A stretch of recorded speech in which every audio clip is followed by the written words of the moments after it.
नमस्कार साथियों, मैं प्रोफेसर एमपी सिंह आप सभी का अपने YouTube चैनल में स्वागत करता हूं।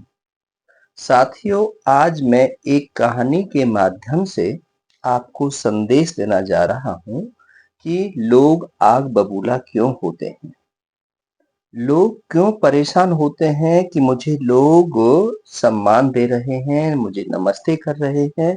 इन सभी बातों का जवाब इस कहानी के माध्यम से बड़ी सटीक भाषा में आपको मिलेगा कि आपके कर्मों का फल किस प्रकार से आप भुगतते हैं।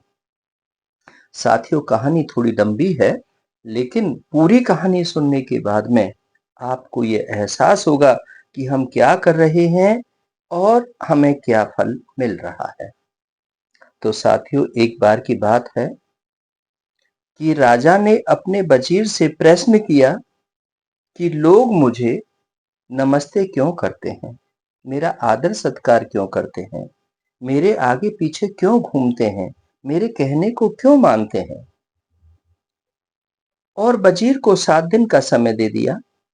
यदि 7 दिन के अंदर इन सभी प्रश्नों का जवाब तुमने नहीं दिया तो तुम्हें कोल्हू में पिलवा दिया जाएगा। राजा ने कहा।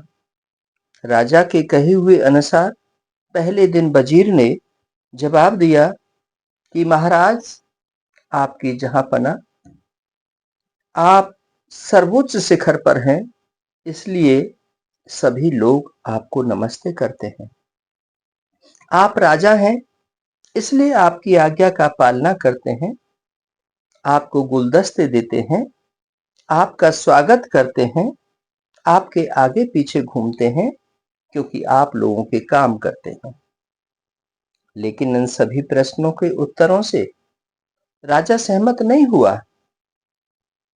जब राजा सहमत नहीं हुआ तो उसने खाना पीना छोड़ दिया। वजीर की एक बेटी थी। बेटी को बड़ा बेचैनी हुई, पापा जी आजकल भोजन क्यों नहीं करते हैं, उदास क्यों रहते हैं। बेटी ने पापा से पूछा। पापा ने कहा, बेटा, मैं अब तुम्हारे साथ 2-4 दिन का ही हूं, क्योंकि राजा ने मुझे मृत्यु दंड देना है। उन्होंने कोई प्रश्न मेरे से किया था, मैं उसका सही जवाब नहीं दे पाया। बेटी ने कहा, पापा, मैं आपकी बेटी हूं, आप क्यों चिंता करते हो। आपके राजा साहब के सभी प्रश्नों का जवाब मैं दूंगी। आप राजा साहब को कह दीजिए कि मेरी बेटी प्रश्नों का उत्तर देना चाहती है। वजीर ने राजा साहब से अर्जी लगाई। राजा साहब, मेरी बेटी आपके प्रश्नों का जवाब देना चाहती है। यदि आप अनुमति दें तो मैं बेटी को लेकर के आऊं। राजा ने कहा, ठीक है, लेकिन बेटी की एक शर्त थी। बेटी ने कहा कि पहले एक राज दरबार लगाया जाए, सभी लोगों को बुलाया जाए और वहां पर मैं मंच के माध्यम से उनके प्रश्नों का जवाब दूंगी। राजा ने वह सभी व्यवस्था कर दी। जब प्रश्न पूछने का समय आया तो बेटी ने कहा, राजन, आप महाराज हैं, यदि मैं आपके प्रश्नों का जवाब इन सभी के सामने देती हूं तो आप मिट्टी के बन जाएंगे, और यदि आप अकेले मेरे से प्रश्नों का जवाब जानना चाहते हैं तो मैं आपके प्रश्नों का जवाब दे सकती हूँ। राजा ने कहा, बेटी है, कैसे मैं इसके साथ जाऊं, अकेले जाऊं। लेकिन कहा, इन सब के बीच में जवाब देगी तो पत्थर का, मिट्टी का बन जाऊंगा। अनुमति दे दी और बेटी ने एकांत में ले जाकर कहा कि यहां से कुछ किलोमीटर दूरी पर एक संत महात्मा मिलेंगे जो मुंह में से आग निकल रहे होंगे, वह आपकी प्रश्नों का जवाब देंगे। राजा ने घोड़ा तैयार किया और वह उस स्थान पर पहुंच गया। बताई हुई जगह पर वो महात्मा मिले। और वो आग मुंह से निकल रहे थे। उन्होंने कहा, राजन, मैं आपके प्रश्नों का जवाब नहीं दूंगा। आप प्रश्न पूछने आए हैं, बेटी ने भेजा है, मुझे पता है। मैं उन प्रश्नों के जवाब दे सकता हूं, लेकिन दूंगा नहीं। इतने किलोमीटर दूरी पर आप जाएंगे, वहां पर एक संत फकीर मिलेंगे।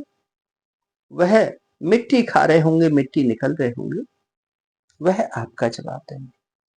राजा को उत्सुकता हुई और राजा उसी दिशा की तरफ चल पड़ा जिस स्थान पर बताया था। वहां पर ऐसा ही देखा। राजा को विश्वास हो गया कि मुझे यहां से प्रश्न का जवाब मिल जाएगा। लेकिन उस फकीर महात्मा ने कहा, राजन, आप अपने प्रश्न का जवाब पूछने के लिए आए हैं कि आपको लोग नमस्ते क्यों करते हैं, आपका आदर क्यों करते हैं, आपका सम्मान क्यों करते हैं, आपके आगे पीछे क्यों रहते हैं। मैं इन सभी प्रश्नों का जवाब दे सकता हूं, लेकिन मैं आपको नहीं दूंगा। आप इतने किलोमीटर दूरी पर जाएंगे तो वहां पर एक राजा के घर में एक बच्चे का जन्म होने वाला है। इतने बजे बच्चे का जन्म होगा और राजा उस खुशी में सदाबत बांट रहा है। आपको भी जो हीरे जवाहरात लेने हो भर लेना झोली। और जब वो बच्चा पैदा होगा, पैदा होने के 1 घंटे के बाद में उसकी मृत्यु हो जाएगी। लोग उसका क्रिमिनेशन करने जाएंगे, आप भी वहां पर पहुंच जाना। जब सब लोग वापस आ जाएं, तब वो बच्चा आपके प्रश्नों का जवाब देगा, आप सुन लेना। राजा ने ऐसा ही किया। गया वो सदावर्ती राजा अपने पुत्र के पैदा होने की खुशी में सदावर्त लुटा रहा था। राजा को भी लालच आ गया। राजा ने भी हीरे जवाहरात भर लिए, अपने घोड़े पर लाद लिए।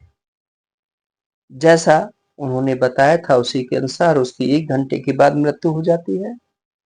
उसका दाह संस्कार किया जाता है, दफनाया जाता है। सब लोग घर पर चले आते हैं, वह राजन वहीं खड़े रहते हैं। तब अंदर से आवाज आती है, हे राजन, तुम्हें अपने ऊपर बहुत गर्व है कि मैं बहुत बलशाली हूं, मैं बहुत धनवान हूं, मेरे इर्द गिर्द लोग घूमते हैं, मैं लोगों के काम कराता हूं, लोग मुझसे नमस्ते करते हैं, यह आपको गर्व है। मैं आपको इन सभी प्रश्नों का जवाब आपको देने जा रहा हूं।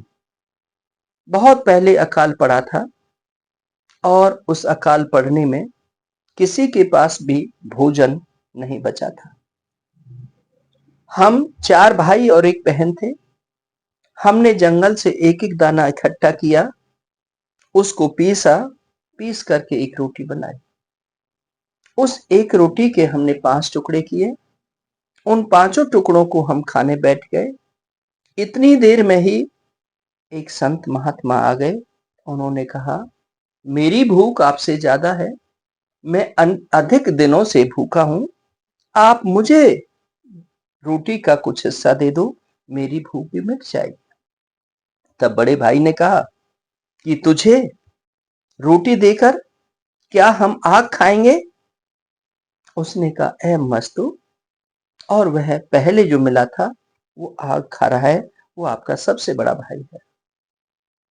उसने दूसरे भाई से अर्ज किया। दूसरे भाई ने कहा कि तुझे रोटी देकर क्या हम धूल मिट्टी फाकेंगे।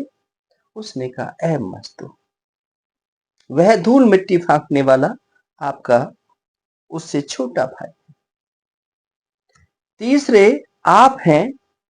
आपने कहा कि इसके 5 हिस्से नहीं 6 हिस्से कर लेते हैं, हम सब मिल बांट करके खा लेंगे, जिसकी वजह से आप राजा बन गए और आपकी ख्याति चारों तरफ फैल गई, क्योंकि आपके विचार अच्छे थे, आप उसकी मदद करना चाह रहे थे। इसीलिए लोग आपको नमस्ते करते हैं, लोग आपका आदर सत्कार करते हैं। लेकिन बात यहीं नहीं रोकी। जो सबसे छोटा भाई था, उसने कहा कि आप सब खाइए, मैं अपना हिस्सा इस महात्मा संत को देना चाहता हूं। वह आपका जहां से आप ये घोड़े पर हीरे जवाहरात लाद करके लाए हैं, वह सदावर्ती राजा है, क्योंकि उसने अपने हिस्से को भी इस संत महात्मा को दे दिया। मैं वही संत महात्मा हूं जो आज इस राजा के यहाँ पर जन्म लिया है, और ये सब वो जो बहन हमारी थी जिसने आपको यहाँ पर प्रश्नों के उत्तर लेने के लिए भेजा है, वो हम सबकी प्यारी लाडली बहन थी। तो ये इस कहानी के माध्यम से आपको समझ में आ गया होगा कि जाकी जैसी भावना ताको तैसी प्रीत। जिसके जैसे कर्म होते हैं उसको वैसे ही फल मिलते हैं।